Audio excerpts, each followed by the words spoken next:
Ada pengamat ekonomi yang malah seneng kayaknya kalau kalau Indonesia itu crash gitu. Wah kan udah gue bilang bahwa Indonesia akan crash. Terus ada pengamat ekonomi juga gitu, yang dalam tanda kutip ya selalu menilai negatif kepada pemerintah kita gitu. Bilang, wah ini kebijakan Trump ini adalah awal dari krisis.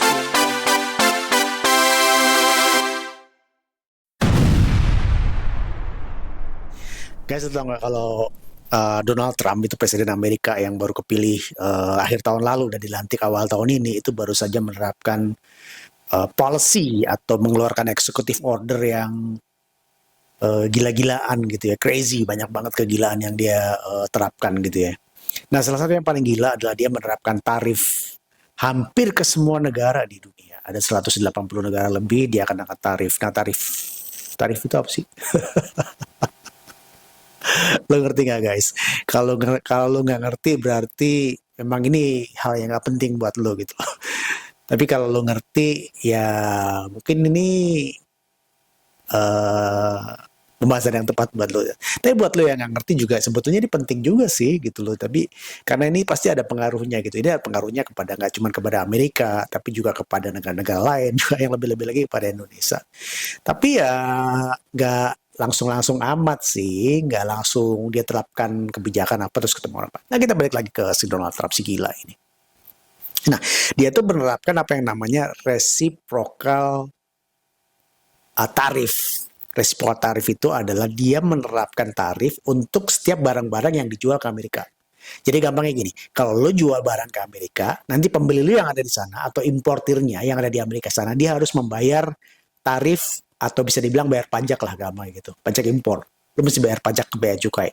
Dan pajak ini harus dibayarkan ke bea cukai sebelum lo bisa ngambil barangnya. Gitu.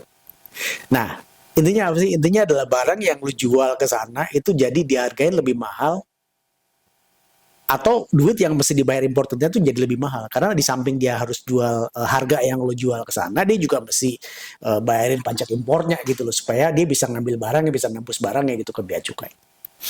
Nah dampaknya apa sih dampaknya? Nah dampaknya ini sebetulnya barang lo yang dijual ke Amerika yang kemudian dijual lagi sama importirnya baik untuk kepentingan untuk produksi atau kepentingan untuk dijual langsung gitu ya kayak sepatu gitu apa kayak udang gitu apa kayak kopi gitu yang tadinya harganya X menjadi paling enggak X plus nilai pajaknya itu gitu. Jadi kalau pajak yang diterapkan di Indonesia itu 32%, jadi nanti kopi yang dijual di sana tuh harganya bisa menjadi 32% lebih mahal. Sepatu Nike yang diproduksi di Tangerang dijual di sana bisa 32% lebih mahal gitu. Kalau penjualnya di sana, importirnya di sana menjual lagi dengan margin yang sama ya. Tapi kalau dia kemudian cutting marginnya ya mungkin harganya tidak semahal itu. Tapi gilanya gini guys. Gilanya ini adalah dia menerapkan ini ke semua negara. Kenapa sih dia menerapkan ini? Karena dia gila gitu. Jadi ini adalah kegiatan atau kebijakan yang sangat populis yang menurut dia selama ini Amerika itu telah dicurangi dalam hal perdagangan internasional oleh negara-negara lain.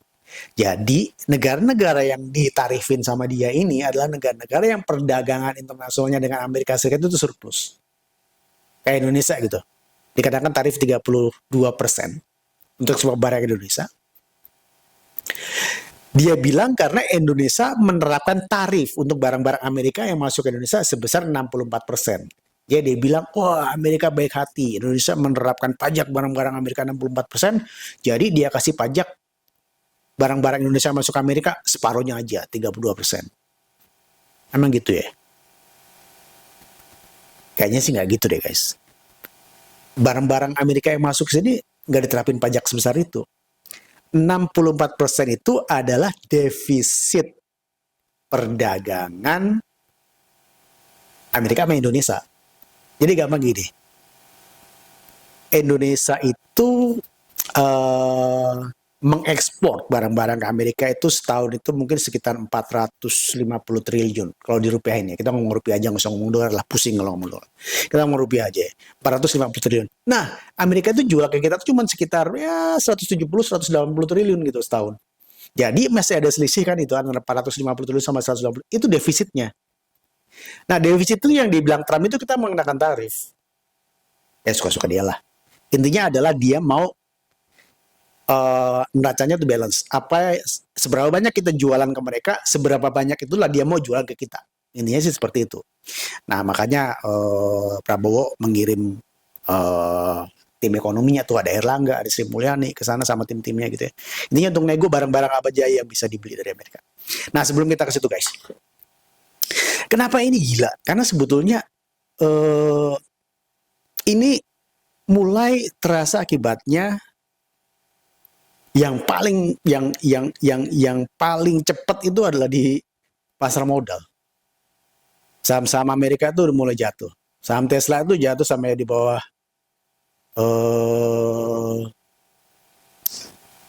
$250 kalau nggak salah gitu ya, udah turun 40% dari nilai tertingginya tahun lalu. Jadi si Elon Musk itu dia kehilang duitnya bisa sampai, kalau di rupiahin tuh 5.000 triliun lebih gitu. 5.000 triliun lebih hilang gitu ya di atas kertas ya. Tapi tetap aja dia masih kaya ya. Jadi lu jangan seneng dulu bahwa dia jadi miskin, nggak juga. Dia tetap aja orang paling kaya gitu. Nah, saham-saham itu jatuh gitu loh. Jadi saham-saham ini jatuh ini, jadi kayaknya duit-duit itu kayak pada menguap gitu. Yang tadinya orang punya duit sekian ribu triliun gitu, oh hilang sekian ribu triliun gitu. Nah, ini nggak cuma kejadian di Amerika aja yang barang-barangnya berhubungan dengan perang-perang dagang-dagang ini ya, tapi itu juga berhubungan karena nggak tahu ya, mungkin pemilik-pemilik modalnya saling berhubungan ya satu sama lain. Di Indonesia, di Bursa Efek Indonesia juga ikut-ikutan jatuh nilainya. Jadi Senin kemarin begitu dibuka itu malah sempat dihentikan perdagangan karena sudah minus lebih dari 8%. Perdagangan dibuka udah minus 9%. Indeks harga saham gabungan Indonesia. Hal 30 menit gitu. Jadi peraturannya kalau indeks itu turun 8%, maka perdagangan akan di-halt selama 30 menit. Terus kemudian kalau turun lagi sampai 15%, akan di-halt lagi. Akan dihentikan lagi selama 30 menit. Kalau turun lagi dari 20%, akan disuspend. Suspend itu berarti udah nggak ada perdagangan lagi ya. Nah, dibuka lagi nanti tergantung konsultasi BI sama OJK gitu. Nah, jadi kayaknya ini sudah mulai menimbulkan kepanikan ya. Meskipun kemudian ya hari ini sedikit rebound lagi. Hari ini hari Selasa, tanggal 9 rebound lagi. Tapi reboundnya cuma rebound sedikit ya. Kita nggak tahu nanti dampaknya yang banyak. Nah, apa sih dampaknya buat Indonesia? Dampaknya adalah tentu saja buat orang-orang yang tadinya jualan ke sana, pasti akan menemukan paling tidak kesulitan yang dihadapi oleh partner dagangnya yang ada di sana. Jadi partner dagangnya yang tadinya ngimpor-ngimpor tuh sepatu Nike, ngimpor-ngimpor itu kopi, ngimpor-ngimpor itu minyak kelapa sawit gitu. Yang tadinya cuma ngeluarin uang X gitu, dia harus ngeluarin uang X plus 32. Ya tentu saja pasti dia akan memutar otak gitu. Karena tidak mungkin juga 32% itu langsung dibebankan kepada rakyat Amerika. Lu kalau mau beli sepatu harga Nike lu akan naik 32% ya. Mau nggak lu kalau jadi konsumen digituin? Pasti lu ada kagetnya kan, meskipun dalam jangka panjang nanti akan ngebalance juga. Nah pasti orang-orang ini pasti memutar otak. Nah salah satunya adalah dia pasti akan melakukan renegosiasi. Nah renegosiasi salah satu yang bisa dinegosiasikan adalah harga belinya para importir itu ke eksportir-eksportirnya. Yang udah kejadian adalah para eksportir TPT di Indonesia ini sudah mulai dimintain diskon 15%. Intinya adalah kalau tadinya gue jualan harganya 1.000, pembeli yang di Amerika sana udah minta diskon 15%. Jadi 15% dari 1.000, 150. Jadi yang tadinya gue bisa jualan dengan harga 1.000, dia minta diskon, jadi gue cuman disuruh jualan seharga 850. Ya tentu saja keuntungan gue kurang. Nah kalau ini sampai kejadian, ini pasti akan menggerus keuntungan pabrik-pabrik ini kan, menguntungkan perusahaan-perusahaan ini. Nah kalau ini sampai tergerus dalam waktu panjang pasti akan menimbulkan efek. Ya kita tahu sendiri bahwa apabila suatu perusahaan itu kehilangan pendapatan, kemudian kehilangan keuntungan, kemudian dia juga harus mengencangkan ikat pinggang. Jadi apabila itu terjadi, perusahaan-perusahaan itu juga harus mengencangkan ikat pinggang. Nah, tapi itu kejadian nggak sih? Apakah akan kejadian dalam waktu cepat? Gimana menurut lo? Ya, gimana ya? Yang udah kelihatan sih cuma di bursa doang ya. sama kepanikan, ya dikit-dikit aja kepanikan karena beritanya heboh banget gitu. Pengamat-pengamat ekonomi heboh banget gitu. Ada pengamat ekonomi yang malah seneng kayaknya kalau kalau Indonesia itu crash gitu. Wah kan udah gue bilang bahwa Indonesia akan crash. Gitu. Terus ada pengamat ekonomi juga gitu, yang biasanya juga yang dalam tanda kutip ya selalu menilai negatif kepada pemerintah kita gitu. Bilang, wah ini kebijakan Trump ini adalah awal dari krisis global, bla bla bla bla bla. Tapi coba kita lihat dari sisi lain gitu ya, sisi lain. Karena tarif ini diterapkan untuk semua negara, hampir semua negara di dunia oleh Amerika dengan presiden yang gila itu. Dan Indonesia cuma salah satunya. Nah, Indonesia dalam hal ini itu ternyata hanya negara kecil, salah satu negara kecil yang menjual barangnya ke Amerika. Jadi banyak negara-negara gede lainnya. Yang negara-negara partner yang paling gede itu ada Kanada, ada Meksiko, dan ada Cina. Dan surprisingly, Vietnam. Tadi kan gue udah bilang kan, nilai ekspor kita ke Cina itu kira-kira setahun itu hampir 500 triliun. 400 sekian lah, hampir 500 triliun. Tahu nggak Vietnam berapa? Vietnam itu jualan ke Amerika setahun tuh hampir 2000 triliun. Dan jualnya dia ke Amerika itu kontribusinya ke negaranya itu 30% dari PDB yang ada di Vietnam. Jadi, yang lebih parah. Itu baru Vietnam ya. Nah, Cina itu surplus perdagangannya itu 4.500 triliun rupiah ya, kita ngomongin rupiah bukan ngomongin dolar. 4.500 triliun, gimana Donald Trump nggak termehek-mehek gitu ya, enak banget nih Cina nih gitu kan. Makanya Trump itu sebetulnya sebel banget sama Cina gitu kan. Jadi dia bilang, lu Cina lu kalau nggak memperbaiki neraca perdagangannya, lu gua kenakan tarif. Jadi Trump itu sudah menerapkan tarif 20% di bulan Maret, kemudian di reciprocal tarif ini dia tarifin lagi itu 34%. Jadi total 54%. Dan kemudian Cina ngebales. Nah, karena Cina ngebales, dia juga terapin lagi 34% buat barang-barangnya Amerika yang masuk ke sana. Nah, si Trump karena dia gila, dia tambah lagi 50%, jadi 104% diterapin ke Cina. Nah, Cina juga gila gitu ya. Dia merasa dia negara gede, dia nggak mau dipermainkan oleh Amerika. Dari 34% dia terapin, ditambah lagi 50% lagi. Kayak Trump nambahin itu, jadi sekarang 80%. Sampai dengan hari ini gitu. Gue nggak tahu akan naik lagi apa nggak, karena hari ini masih kayak gitu. Nah, jadi ada negara-negara lain yang akan perang-perangan secara dahsyat. Nah, bagaimana dengan Indonesia? Kalau kita lihat barang-barangnya ya, tadi yang udah gue sebutin ada tekstil dan produk turunan tekstil, ada produk kopi, ada kelapa sawit. Kalau kita pikir-pikir, seperti ini hanya masalah waktu aja, nanti akan ngebalance lagi. Kenapa? Let's say ambil contoh sepatu lah, Nike, Adidas, Puma. Yang masih diproduksi di Indonesia dan kemudian dijual di Amerika Serikat. Nah, kalau orang-orang sana itu kan kebanyakan modis ya. Jadi memang sepatu-sepatu ini sepatu-sepatu dalam tanda kutip itu sepatu-sepatu mewah yang harga-harganya tinggi. Yang harga-harganya tinggi artinya ya harganya mahal pun orang tetap beli gitu. Kalau dia nggak beli barang dari Indonesia, dia mau beli barang dari mana? Saingan kita Vietnam. Ya kan? Vietnam. Nah, Vietnam itu diberikan tarif yang lebih tinggi daripada tarif yang diberikan ke Indonesia. Vietnam ditarifin sebesar 42%, kita cuma 32%. Jadi intinya akan beralih nggak konsumen mereka, importir mereka dari membeli dari Indonesia ke membeli ke Vietnam? Nggak ada untungnya. Jadi terus kopi. Nah, kopi itu ya selain Brazil, negara pengekspor kopi terbesar di dunia, pengekspor terbesar berikutnya itu ada Vietnam juga. Jadi nggak mungkin juga kan nggak jadi beli kopi dari Indonesia tapi beli kopi di Vietnam, orang Vietnam ditarifin lebih gede lagi 42%. Nah, jadi dalam jangka panjang kalau orang suka ngopi ya mungkin ya tetap ngopi meskipun harganya naik, tapi kemudian ya ngebalance dikit-dikit lah. Jadi dalam jangka panjang mungkin ada efeknya, cuman efeknya mungkin ya tidak separah yang orang takutkan sampai krisis dan sebagainya. Tapi mungkin aja bisa terjadi krisis apabila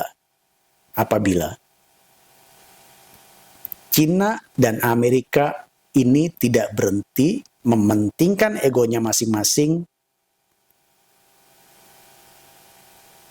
tidak ada yang mau ngalah. Masing-masing menarifkan, memajaki, dan tidak berakhir di meja perundingan. Kalau ini terjadi, yang udah-udah, perang dunia tuh awalnya dari perang ekonomi seperti ini. Perang dunia pertama itu diawali dari perang tarif. Nah, kalau sampai perang terjadi, amit-amit ya, kalau sampai perang terjadi, yang namanya negara gede, kalau sampai perang terjadi, perang dunia, itu biasanya negara-negara kecil di sekitarnya tuh harus pasti disuruh untuk memilih ikut siapa.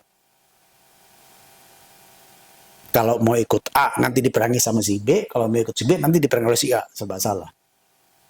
Tapi mau nggak mau harus ikut gitu. Jarang bisa nggak ikut, itu jarang kalau udah terjadi perang antar negara yang besar ya. Tapi kalau perang negara kecil Ukraina sama Rusia gitu bisa kita nggak memihak karena sama-sama yang satu negara kecil kita nggak takut. Tapi kalau satu negara gede kita nggak mau memihak salah satu itu, kita akan dipengaruhi oleh negara gede yang dimana kita tidak memihak olehnya. Nah itu amit-amit ya. Tapi menurut gue ya, akhirnya akan ada suatu titik di mana mereka akan duduk bersama. Karena bagaimanapun juga segila-gilanya Trump, dia pasti juga mempunyai kepentingan agar dia bisa survive sebagai presiden di Amerika dan bisa membawa Amerika untuk mensejahterakan rakyat Amerika. Itu yang dia jual. Secara populis dia menjualnya seperti itu. Make America Great Again, America the Great. Nah, kenapa gue bilang kayak gitu? Karena sekarang sudah mulai ada gerakan-gerakan di dalam negeri yang memprotes kebijakan Trump ini. Kenapa diprotes? Karena mau nggak mau, Trump yang pada saat kampanye itu dia menjanjikan untuk mesejahterakan rakyat Amerika, mengurangi biaya hidup rakyat Amerika. Tetapi dengan kebijakan ini, memang tujuannya baik ya. Tujuannya agar industri di Amerika mulai tumbuh lagi. Pabrik-pabrik yang tadinya di realokasi keluar Amerika, kayak di Meksiko, kayak di Kanada, kayak di Cina gitu, Apple, kayak di Vietnam, kayak di India, itu bisa kembali lagi ke Amerika. Nah, yang itu baik, yang itu memang baik gitu, untuk menghidupkan lagi industri Amerika. Makanya pada saat dia mengeluarkan kebijakan ini, dia bilang bahwa tanggal 2 April, tanggal di mana dia menandatangani executive order reciprocal tarif ini adalah hari kemerdekaan baru buat Amerika. Nah, oke, itu baik. Nah, tetapi dalam perjalanannya, apabila ini tidak terjadi dan tidak akan mungkin terjadi dalam waktu cepat, yang sudah pasti adalah akan ada kenaikan harga-harga atau barang-barang di Amerika. Jadi lo bisa bayangin kan, defisit dari Cina aja 4.500 triliun. Artinya apa? Artinya ada ribuan triliun barang yang dijual ke Amerika dan dibeli oleh masyarakat Amerika yang sangat tergantung oleh orang-orang atau produsen-produsen atau supplier dari luar negeri. Dan kalau tiba-tiba ini dikenakan tarif, apalagi 4.500 triliun yang dari Cina itu tadi dikenakan tarif sekarang sampai 104% oleh Trump. Bayangin. Tadinya barang yang dibeli seharga 4.500 triliun atau itu defisitnya, nilai perdagangannya 6.800 triliun ke Amerika yang dijual Cina ke Amerika, itu akan menjadi sekitar 13 triliun. Artinya apa? Artinya seperti Trump itu memajaki penduduknya sendiri. Seperti Trump itu meningkatkan atau memungut pajak dari rakyatnya sendiri, meskipun nanti yang bayar importer. Nah, tetapi Trump melihat ini dari sudut yang lain yang mungkin orang-orang biasa nggak bisa melihatnya. I don't know. Tetapi ya kita tahu bahwa Trump sudah terpilih, tetapi juga selisihnya nggak gede-gede banget, popular vote-nya juga nggak gede, mungkin dia cuma sekitar 52% gitu. Masih ada 48% juga yang nggak milih dia. Dan apabila yang nggak memilih dia ini plus yang memilih dia tapi kemudian terkena dampaknya sehingga mempunyai kesan seolah-olah lo Amerika kok bukannya menjadi malah lebih maju, menjadi malah Amerika semakin gelap gitu, kayak sentimen Indonesia gelap juga yang ada di sini, itu mungkin mereka akan mulai meragukan kebijakan Trump. Nah, gimana menurut lo guys? Jadi ini penting nggak buat kita tahu atau buat kita bahas atau buat kita antisipasi? Ya kalau lo nggak tahu atau lo nganggap ini nggak penting, ya emang nggak penting-penting amat sih, nggak pengaruh-pengaruh banget buat lo sama gue gitu loh. Tadi gue makan bubur, harganya masih sama aja sebelum Lebaran, masih 13.000, padahal kedelainya dibeli dari Amerika. Oke, thank you guys. Kalau lo ada pendapat, lo bisa tulis di kolom komentar dan kita bisa diskusi di kolom komentar. Thank you sudah menonton channel gue. Bye.